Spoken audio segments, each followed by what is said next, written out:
Assalamu alaikum warahmatullahi wabarakatuh. Well done for joining early. I'm just going to share my screen with you. So today, as you know, this is a revision week. We will not be learning any of the new rules. We will be having 2 quizzes today. So you're going to make notes and take part in the quiz and see how much you know. I've got 12 hands raised. Let's ask somebody.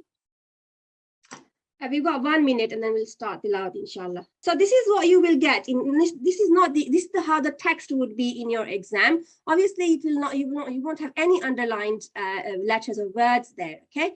But the examiner would expect you to know here the rules of Waqf, okay? So let's see.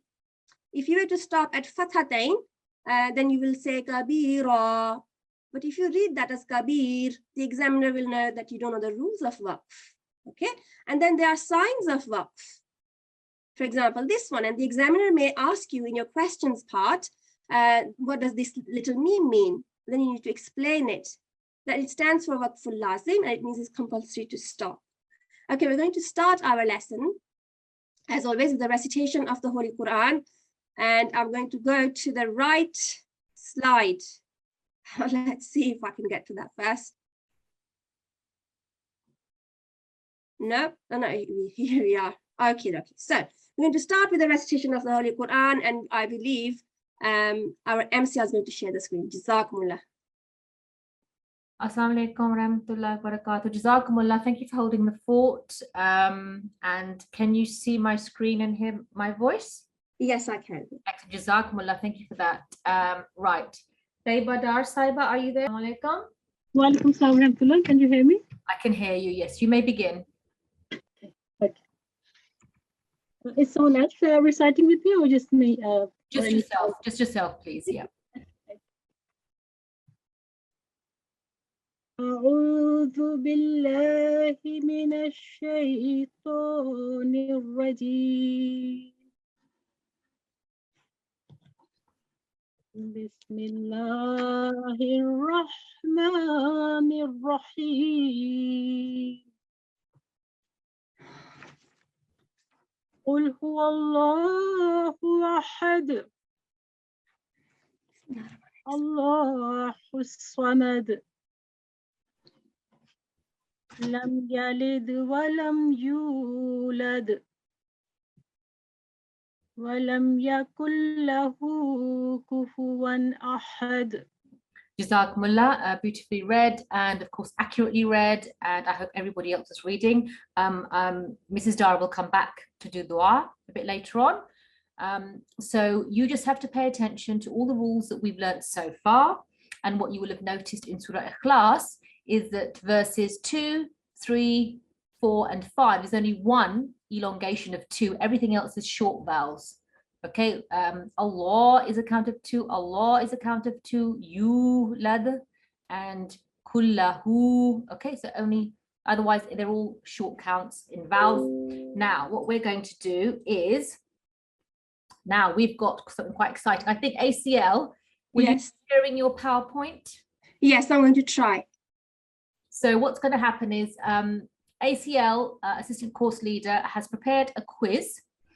But first, we have to explain what we are revising for our midterm exams, and the topic for today is rules and signs of Waqf. Can you just remind us, ACL, what's the difference between rules of Waqf and signs of Waqf?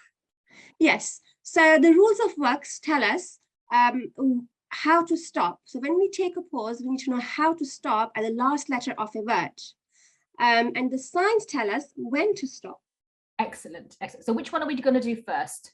We're going to look at, let's have a look, signs of Waqf today first. Excellent. Okay, and in Arabic we say Alamatul-Waqf, Alamatul-Waqf.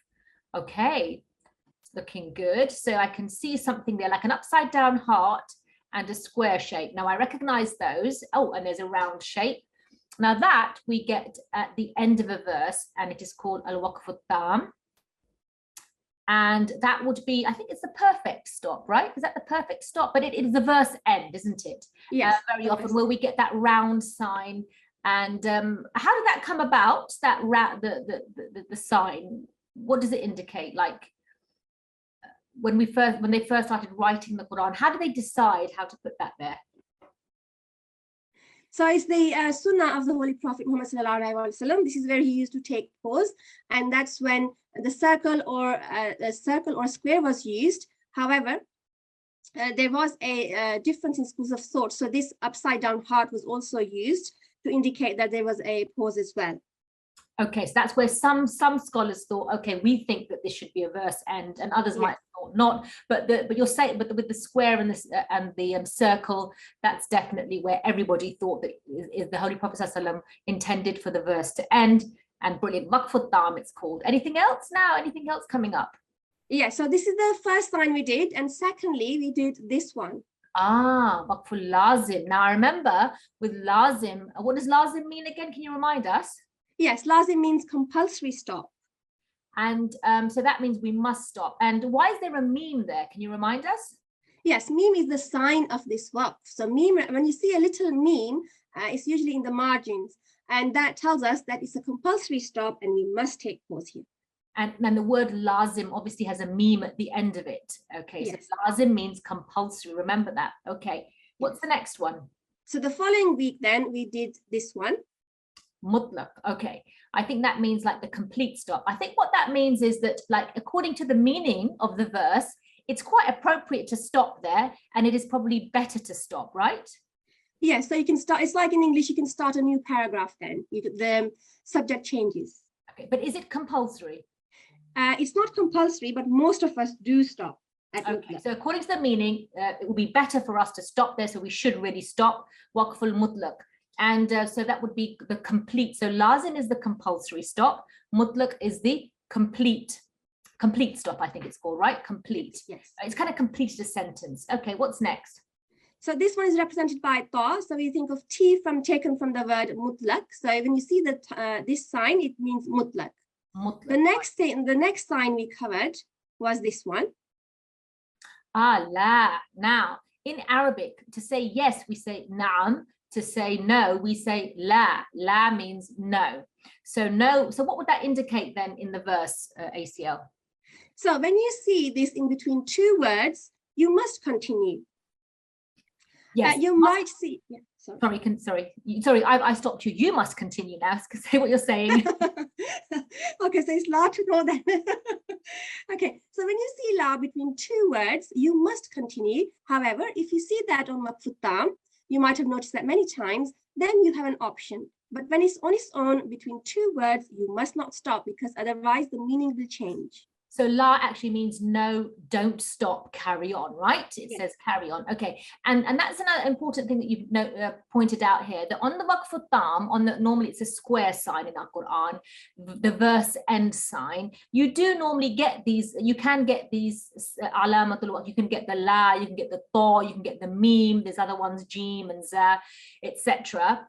And if we know the meaning of the meme and the ta and the la, for example, that will help us to decide what to do, because when it comes on a verse end on Waqfut-Taam, it's not saying you must take the top, you must take this or you must take that one. It guides you, right? It's a guiding thing. But with the la, you have a choice, right? Because la means continue, and Waqfut-Taam is saying no, you can stop, right? So there it gives you a choice. Whereas if you had lazim, if you had the meme on the Waqfut-Taam, if you had the meme on there, it would say, yes, you must stop here, okay? And if you had the ta on the Waqfut-Taam, it would mean, yes, it's better to stop, don't continue, all right? So always look what's above the Waqfut-Taam. However, that's not the same as the next one, is it? No, so after this, we covered this sign the following week, known as Alamatain. Okay, Alamatain. Now, ain, this is an ending in Arabic. So for example, lips, you have two lips, they're called Fatha'tain. When you have the double signs, you have two fathas, you call it Fatha'tain or Kasratain or Dhammatain. Okay, so it's two, it always indicates two. So here, alama is a sign, Alamatain are two signs, and we're not talking about Waqfut-Taam, are we? We're talking about these kinds of signs like the meme and the ta and the la, and there are other ones. There's one on top of the other. And what should you do in that situation? So in this occasion, then the one that's on top takes preference. So if I saw this between two words, I would not stop. I would continue. And I would ignore the one on the bottom, and I will take this one will take preference. Okay, so the top one trumps the bottom one. Always go for the top one. However, again, just to stress, it's not the same as when there is a sign on Taam. So here on Waqf-ul-Taam here, she's indicating that there's a Ta. The Ta is actually telling you what is better to do, right? But if there was a La on there, that would be kind of the opposite. And it's giving you a choice. It's not saying you must follow me, right? But here with Alamatain, when you've got two signs, not on Waqf-ul-Taam, this is not about Waqf-ul-Taam at all, then you follow the top sign. Okay, so any of these other signs with these little letters, you always go for the top one. The top one is more important. It's the one we follow. Okay, and what's coming up next? So the sixth one we've done is the last one is Mu'anaka. Ah, Waqf-ul-Mu'anaka, the embracing pause. Okay. And how do we know what's different about this one? So you'll always, so the signs are this, it's the Al-Waqful-Mutlaq is represented by the two sets of identical dots, 3 dots each, and you will always see them together. So they come as a pair, but the rule is slightly different. You can't stop at both of them. You can only stop at first or second. Okay, so you cannot stop at both. You cannot continue at both. You must stop at one and continue at the other, right? Or the other way around. It's your choice. Excellent. Now, do you think now, I've asked you all these questions. You've answered them great, you know, all correct. Let's see. Now, ACL is going to ask you the questions. Get ready to answer. Yes, it's very exciting time for our students because now we have given you some quick recap. Now we're going to have a quiz. And I believe, MCL, that our teachers can also join in. They can, so, yes. They can. Okay, so as always, then you're going to get a choice on your screen. So as always, best of luck and choose wisely. So the first question is, what does Al-Waqfut-Taam represent? A, verse and sign, B, compulsory stop, or C, complete stop? Waqfut-Taam, what does it represent?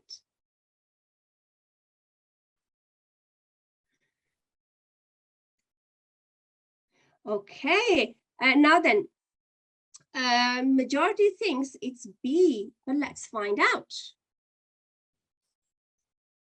Ooh, I don't know that you can see that on, it's actually verse and sign.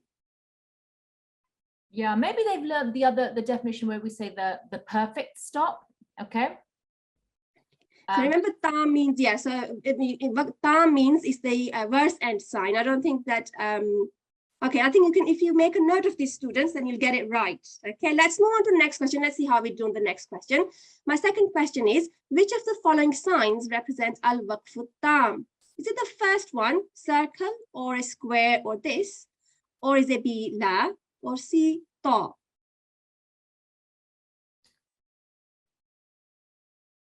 Okay, there's also an excellent. So most of you are saying it's A. Let's find out. It is, so 73 of you got it right. Now, my third question is, what does Al-Waqful-Laazim mean? Does it mean verse and sign, B, compulsory stop, or C, complete stop? I think, are they getting the option on your screen, students? Yes, you are. Yes, you are. Remember, the answer is in the spellings of the word lazim. Okay, most of you got it. Most of you are saying it's B. Let's find out. It is. So well done to 83% of you. Question 4 is, Waqful-Laazim is represented by the letter, is a Qaf, B, Mim, or C, Ta?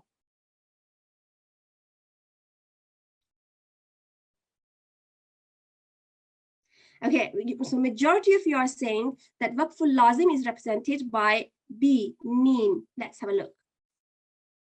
Yes, excellent. 69% of you got it right. My next question is, what does Al-Waqful-Mutlaq mean? Does it mean verse and sign, absolute stop, or compulsory stop? Al-Waqful-Mutlaq. Okay, let's find out. Most of you are going for option B. It is absolute stop. Well done to 70% of you. Okay, my sixth question is, Al-Waqful-Mutlaq is represented by the letter, is it A, Jim, B, Ta, or C, Mim?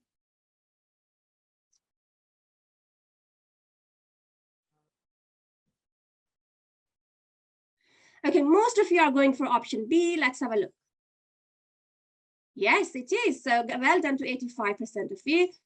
Oops, question, I'll give you the answer. Question 7. In Arabic, the word la means no. Is it true or false?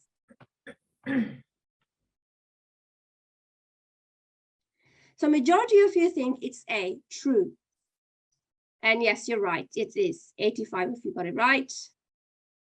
My question 8 is, Alamatain means two signs of Waqf.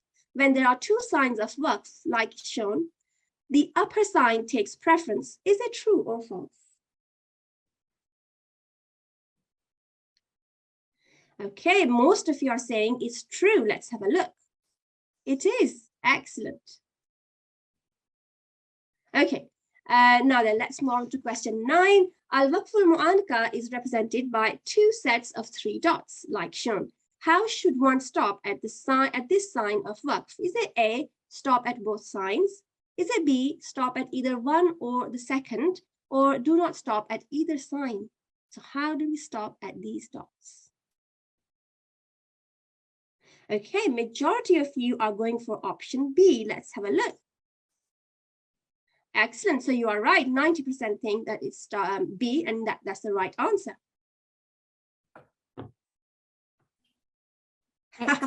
Okay, so Jazakumullah for taking part. We've done the signs of Waqf. Let's move on to rules of Waqf.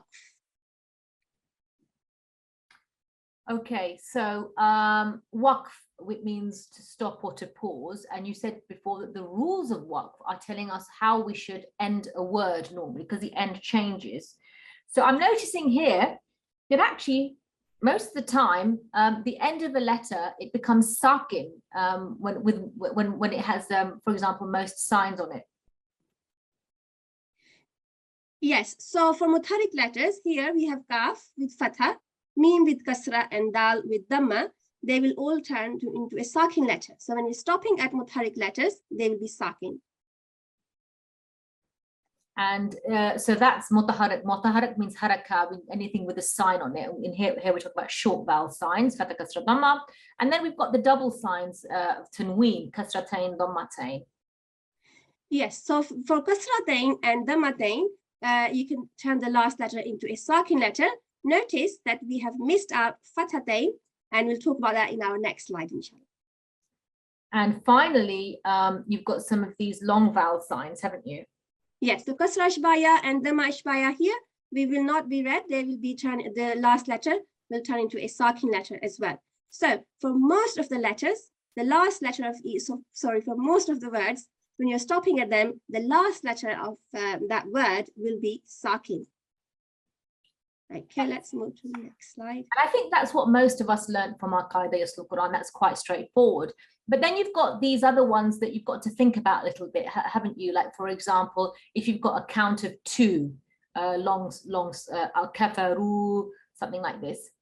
Yes, so the way I memorize this is that for all the words ending with our mud letters, and we know there are 3, alif, vav, and ya, and when the words end with those, we'll just read as 2 count, no change will take place. And same for lean. So if this one is lean, vav, lean, and it will be read as it is. And when the letter is already Saakin, then no change will take place. It will remain the same. And here are some exceptions, some different rules. For example, the Fatha Ishbaya, and you'll see this blank ya. You don't know the name of it, but in the last part, you'll see this a lot in the surahs. So for now, all you need to know is that if you stop here, you're going to make 2 count sound. Okay, and this one for yuhyi, you're going to read that as 2 count sound as well. just to point out again, I mean, you talked about this blank ya. It does have a name. We don't know. We don't have to learn the name. The important thing is that we know how to end on it. It's called alif maksura. And the way you think about it is that when you the an alif is actually going to extend the sound of a fatha anyway, right? So it's going to help with the elongation, and it's kind of turned into this straight alif here. That's why if you hear the word alif maksura, don't be confused. It's just talking about this blank ya that will normally follow some sort of fatha sign, okay? So that's your blank ya and your, so basically everything's either a count of 2 or sakin, right? Yes, yes. And here, actually, if I'm looking at this, they're all either a count of 2 or they're sakin. The count of 2 vowel sound, R, E, U, or A, or they're sakin. But obviously, sometimes a sakin letter can make an unusual sound, right? Yes, and that happens for Hamza Saakin. So when we stop at Hamza Saakin, we've learned that we stop with a slight jerk. So instead of saying ma, we say ma. So you need to show that you know the Hamza Saakin rule. We've done that in Nazirah level 1, I believe.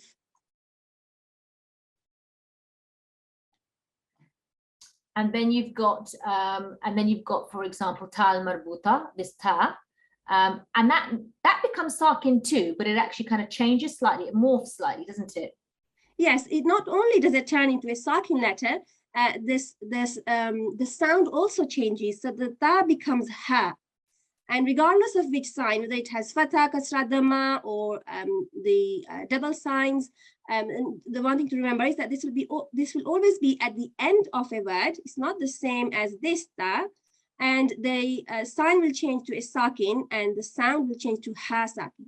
So it doesn't matter what sign it's carrying, a Ta-al-Marbutah will lose the dots, it will become a ha, and it will always become a sakin ha, right? Always yes. Sakin ha. Okay. And then to the left of that, you've got a mushaddad letter. Now how that would also become sakin, wouldn't it? But because it's a mushaddad letter, you'd have to do something, right? Yes. So if there was no shadda here, I would just say yazun. But because the shadda represents double letters, there are 2 noons here. We have to manifest to clearly read it, yazun. We have to stress it a little to indicate that it's mushaddad. So if there was no shadda, I would just read it lightly. We gently land on a sakin letter. That's what I say to students. They gently land on it. But when we're stopping on a mushaddad letter, we have to manifest that yazun like this. You have to press on it hard. Press on it, yes. Double letter. Okay. So if we move to the top right now, here again, you've got a fatha with that alif maksura, and then you've got a Fatha'tain. What happens here?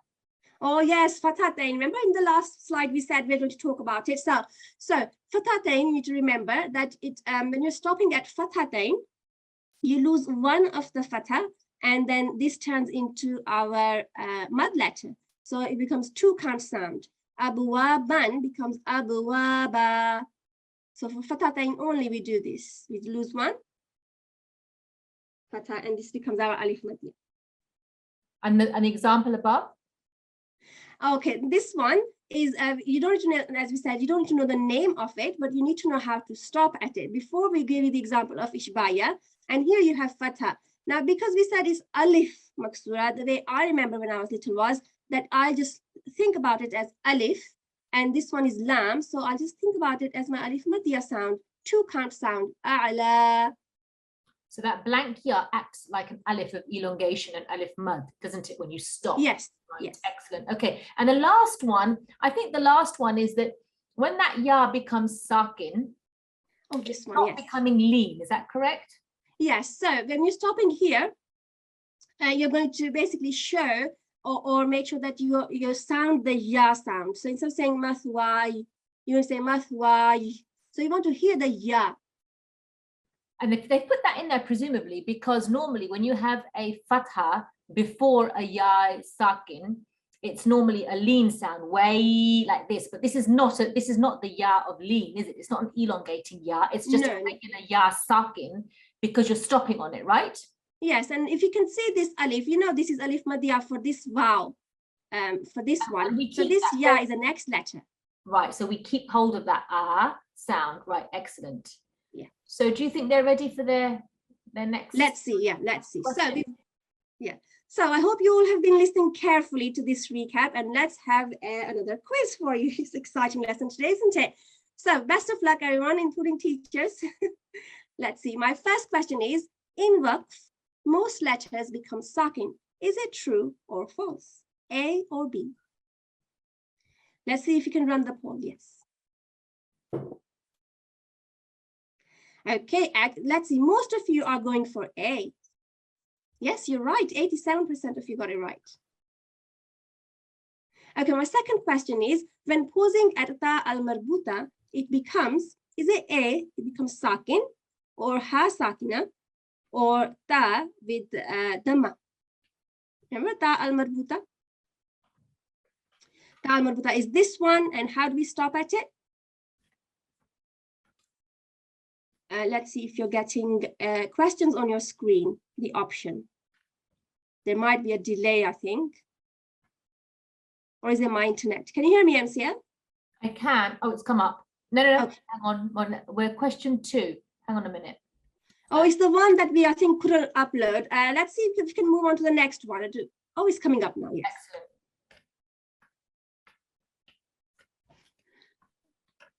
Okay, majority of you are going for Ha Saakina. Let's find out. Yes, it is. Well done to 75% of you. Okay, my third question is, how do we stop at Hamza Saakin? Here's an example. Is it with light jerk, without any jerk, or C with strong jerk? So how do we stop at Hamza Saakin? Okay, most of you are saying it with light jerk. Yes, I got worried then. So most of you are saying it's A. Let's have a look. Yes, it is. Excellent. Question 4, how do we stop at a letter carrying Fatha'tain? For example, Abu Aban. Do we make the letter Ba Saakin? Do we read it as it is written, like Abu Aban, or read as a 2-count sound, Ba? Let's see. Okay, most of you are saying it's C. Let's find out. Yes, it is. Excellent. Well done. Question 5. How do we stop at Alif Madya? For example, Rafa'na. So this is Alif Madya. So do we make Alif Saakin, make Noon Saakin, or no change? Read as a 2-count sound. So what would we say? How do we stop at Mad letters? Here it's Alif Madya. Let's see. Okay, majority of you are saying no change, read as a 2-count sound, Na. Let's have a look. Excellent, yeah, you're right. Question 6, how do we stop at Alif Maksura? For example, Yas'a. Okay, so you don't know the name of it, but you need to know how to stop. Do we make this Ain Saakin, or no change, read as a 2-count sound, A?